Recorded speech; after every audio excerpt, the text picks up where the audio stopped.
श्री कृष्ण गोविंद हरे मुरारी, हे नाथ नारायण वासुदेवा। देवशयनी एकादशी की आप सभी भक्तों को हार्दिक शुभकामनाएं। वैसे तो हिंदू धर्म में प्रत्येक एकादशी अपने आप में बहुत महत्वपूर्ण है और सबकी अपनी अपनी विशेषताएं हैं। इन सभी एकादशियों में से एक महत्वपूर्ण एकादशी है देवशयनी।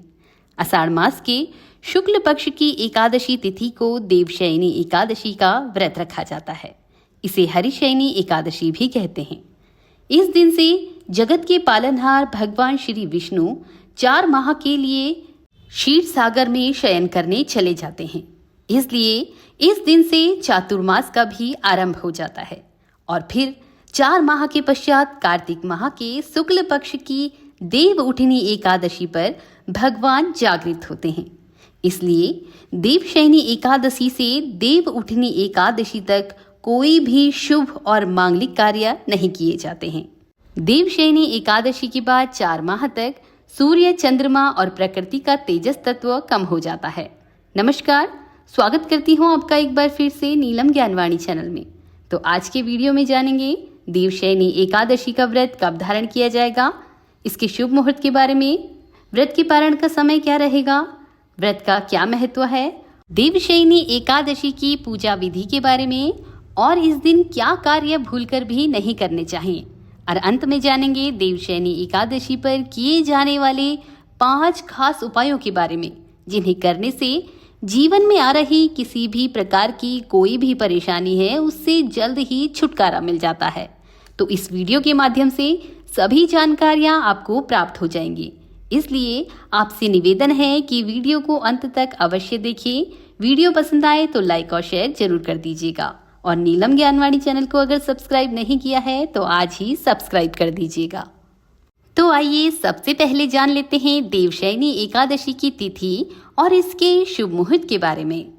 पंचांग के अनुसार आषाढ़ माह के शुक्ल पक्ष की एकादशी तिथि 16 जुलाई को सायकाल 5:33 से शुरू होगी और 17 जुलाई को रात्रि 9:02 पर समाप्त होगी।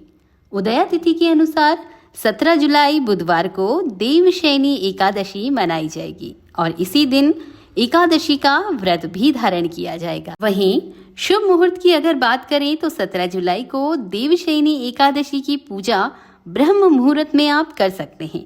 इस दिन सुबह से ही सर्वार्थ सिद्धि योग बन रहा है, जिसमें किए गए कार्य सफल सिद्ध होते हैं। तो अब देवशयनी एकादशी के व्रत के पारण के समय के बारे में जान लेते हैं।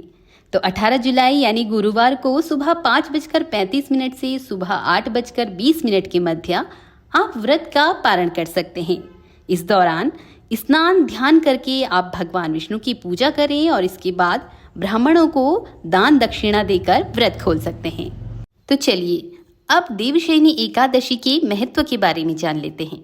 तो देवशयनी एकादशी का शास्त्रों में बहुत महत्व बताया गया है। इस दिन से ही भगवान नारायण 4 माह के लिए योग निद्रा में पाताल लोक को चले जाते हैं। इसलिए ही इन 4 माह के दौरान कोई भी शुभ कार्य नहीं किया जाता है। मान्यता है कि इस दौरान साधु संतों का भ्रमण भी बंद हो जाता है। वो भी एक जगह पर रुककर भगवान की साधना करते हैं। माना जाता है कि चातुर्मास के दौरान सभी तीर्थ ब्रज धाम में आ जाते हैं। इसलिए इस दिन से ब्रज की यात्रा करना बेहद शुभ माना जाता है। इस एकादशी का व्रत करने से सुख सौभाग्य की प्राप्ति होती है, धन धान्य की प्राप्ति होती है, संतान सुख की प्राप्ति होती है। इसके साथ ही परिवार में हो रहे क्लेशों से मुक्ति मिलती है। तो आइए अब देवशयनी एकादशी के व्रत की पूजा विधि जान लेते हैं। तो देवशयनी एकादशी के दिन ब्रह्म मुहूर्त में उठकर स्नान ध्यान से निवृत्त होकर हाथ में अक्षत लेकर व्रत का संकल्प ले। इसके बाद एक चौकी पर लाल या पीला कपड़ा बिछाकर भगवान विष्णु की प्रतिमा या फोटो स्थापित करें। अब इसके चारों तरफ गंगा जल का छिड़काव करें। फिर भगवान विष्णु की विधि विधान से पूजा करें। भगवान विष्णु को पीले रंग अति प्रिय है, इसलिए भगवान विष्णु को पीले रंग के फूल, पीली मिठाई और पीले फलों का भोग लगाएं। इसके बाद धूप दीप जलाएं और कथा श्रवण करें या फिर कथा का पाठ करें।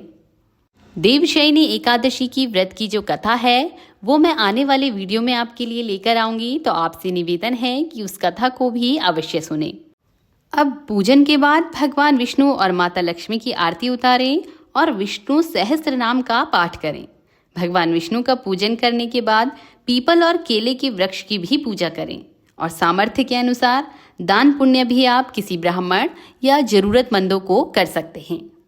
तो अब देवशयनी एकादशी के दिन क्या कार्य आपको भूलकर भी नहीं करने हैं, ये हम जान लेते हैं। तो सबसे पहले तो देवशयनी एकादशी या फिर कोई भी एकादशी हो, उसमें आपको चावल का सेवन बिल्कुल नहीं करना है, क्योंकि धर्म ग्रंथों में एकादशी तिथि पर चावल का सेवन करना वर्जित माना गया है। दूसरा, भगवान विष्णु की अति प्रिय चीज जो तुलसी है, उसको आपको इस दिन बिल्कुल नहीं तोड़ना है और ना ही आपको तुलसी पर जल अर्पित करना है। तीसरा, आपको इस एकादशी पर काले कपड़े बिल्कुल नहीं पहनने हैं। चौथा, इस दिन बाल, दाढ़ी और नाखून नहीं काटने चाहिए, ऐसा करना अशुभ माना गया है। तो आइए अब जान लेते हैं देवशयनी एकादशी पर किए जाने वाले 5 खास उपायों के बारे में। सबसे पहले, यदि आपको धन लाभ की इच्छा है तो भगवान श्री हरि विष्णु के साथ माता लक्ष्मी की भी पूजा अवश्य करें। दूसरा, इस दिन शाम को तुलसी माता के सामने गाय के घी का दीपक जलाएं और उन्हें प्रणाम करें। तीसरा, पीपल के वृक्ष में भगवान विष्णु का वास होता है, इसलिए पीपल में जल अर्पित करें। चौथा, भगवान विष्णु को शयन कराने से पूर्व उन्हें खीर, पीले फल, पीले रंग की मिठाई जो है उनका भोग लगाएं।